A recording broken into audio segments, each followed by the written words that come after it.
Hi, so my name is Charlotte Daley and I'm a chemistry master's research student here at the University of Kent. So I use analytical instruments on a day-to-day basis. Today I'll be using an LCMS and a GCMS and other sample preparation techniques. Okay, so here we are at the gas chromatography mass spectrometer, or GCMS. And this part here is the GC, and this little box here is the mass spec. So this is the sample of vapours that Alex collected earlier, and we just place it in the headspace sample tray.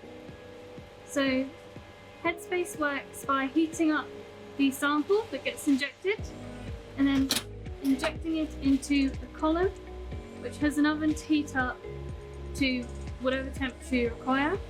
In this case, there's a generic CO2 method that's ideal for capturing the volatile gases that we expect to find.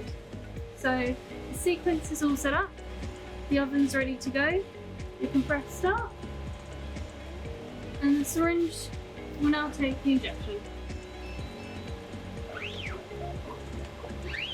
Here is the sample of science coffee that we're going to test. This is the LCMS.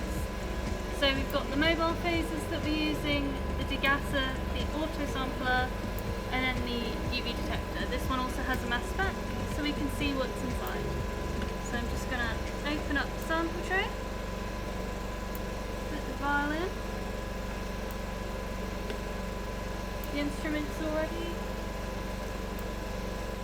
and we should have our results in a few minutes.